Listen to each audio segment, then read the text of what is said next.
Hai, Assalamualaikum warahmatullahi.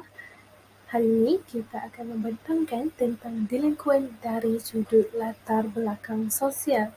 Pergi pada yang pertama, iaitu definisi delinquen. Definisi delinquen bermaksud terabai, mengabai, yang kemudiannya diperluas artinya menjadi jahat, antisosial, jenayah, pelanggaran aturan, pengacau dan tidak dapat diperbaiki lagi. Istilah delinquen ini sering digunakan dalam bidang perundangan dan juga sosial. Konsep delinquen ini juga adalah konsep yang masih lagi kabur dan pelbagai definisi mengikut perspektif yang berbeza-beza. Yang seterusnya iaitu delinquen dari sudut latar belakang sosial ini terbahagi pada 5 aspek, iaitu yang pertama kelas sosial, yang kedua kecerdasan, yang ketiga etnik, yang keempat gender, yang kelima aspek umur. Yang pertama adalah kelas sosial. Banyak pandangan yang mengaitkan pencapaian ataupun masalah pelajar dengan struktur kelas ekonomi keluarga mereka. Antara sebabnya adalah masa membesar seseorang itu adalah lebih banyak di rumah bersama rakan sebaya dan juga di kawasan kejiranan mereka. Dan kelas sosial yang rendah dikatakan ataupun digolongkan dalam mereka yang lemah akademik, sifat rendah diri, perbendaharaan kata mereka juga adalah rendah dan mereka bertingkah laku antisosial. Manakala kelas sosial yang tinggi dikatakan membawa nilai kebijaksanaan, wujud kekasaran, mereka juga disifatkan menunjuk-nunjuk kekuasaan dan bertingkah laku aktif terutamanya seperti di sekolah. Tanggapan kelas sosial rendah tidak dikatakan tidak mementingkan kelulusan akademik. Katanya mereka lebih fokus kepada pekerjaan untuk mendapatkan wang demi menyara keluarga dan meningkatkan taraf ekonomi mereka. Namun, tidak semestinya tingkah laku delinquen ini adalah kerana kelas sosial, tetapi mungkin juga adalah kerana isu mereka di sekolah. Sebagai contoh, seorang pelajar lelaki ingin membuktikan kepada gurunya bahawa lemah akademik tidak semestinya tidak kuat dari aspek-aspek lain. Okey, kita teruskan kepada aspek yang seterusnya iaitu kecerdasan. Kecerdasan pelajar mempengaruhi konsep kendiri dan delinkuensi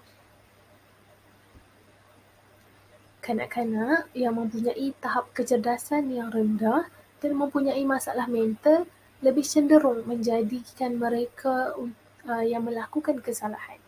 Tahap kecerdasan adalah seperti pencapaian akademik dan kemahiran literasi, iaitu seperti membaca, menulis dan mengira. Menurut kajian Morris pada tahun 1966, kanak-kanak yang lemah dalam pembacaan menunjukkan ketidakselesaan dan tidak tenteram berbanding mereka ataupun kanak-kanak lain yang telah pun pandai membaca. Mereka seperti cemas, agresif dan bersifat menentang kepada rakan-rakan dan orang dewasa. Pencapaian akademik yang rendah akan melemahkan konsep kendiri dan menghancurkan cita-cita seseorang. Dan sebaliknya, mereka akan menjadi orang yang selalu memberontak, ponteng, mempunyai rekod buruk dan menganggap sekolah adalah tempat yang sengsara dan tidak seronok. Kita pergi kepada bahagian etnik. Etnik, ras atau kaum boleh menyebabkan isu perkauman atau juvana dalam kalangan remaja. Antara punca-puncanya adalah seperti prejudis antara kaum, egosentrik, diskriminasi kaum, persaingan ekonomi, status dan kuasa. Negara kita juga selalu membincangkan isu pencapaian akademik dan disiplin antara etnik terutamanya itu Melayu, Cina dan India kerana ini adalah etnik yang utama di Malaysia. Dan ini juga adalah termasuk masalah disiplin mengikut pola-pola etnik tersebut. Dan konflik berasaskan etnik di sekolah-sekolah di Malaysia tidaklah begitu serius seperti mana di negara-negara barat seperti yang sering berlaku di Amerika Syarikat ataupun Afrika. Dan masalah disiplin di sana dikatakan berpunca dari sikap diskriminasi yang berlaku antara kaum iaitu seperti majoriti yang berkulit putih melakukan diskriminasi atau terhadap golongan minoriti berkulit gelap. Kita teruskan kepada gender. Banyak kajian merumuskan salah laku pelajar dan jenayah lebih melibatkan lelaki. Perbuatan delinkuan dipersepsikan kepada lelaki kerana perbezaan mereka dengan perempuan adalah daripada segi fizikal, psikologi dan juga budaya. Sifat kelakian yang kasar juga telah dikaitkan dengan tingkah laku delinkuan. Akibatnya, golongan perempuan yang melakukan tingkah laku delinkuan dipandang serong, dihukum dengan teruk dan dicela oleh masyarakat. Telah pun berlaku ketidakadilan di situ terhadap layanan kepada pesalah tingkah laku delinkuan. Dan terbukti menurut statistik, perempuan turut terlibat dalam kesalahan yang sebelum ini hanya dilakukan oleh lelaki. Peningkatan jumlah juvana perempuan juga telah yang melakukan peningkatan juga terdapat peningkatan jumlah juvana perempuan yang melakukan salah laku dan jenayah. Dan antaranya adalah dalam seks bebas, merokok, pelacuran dan pergaduhan.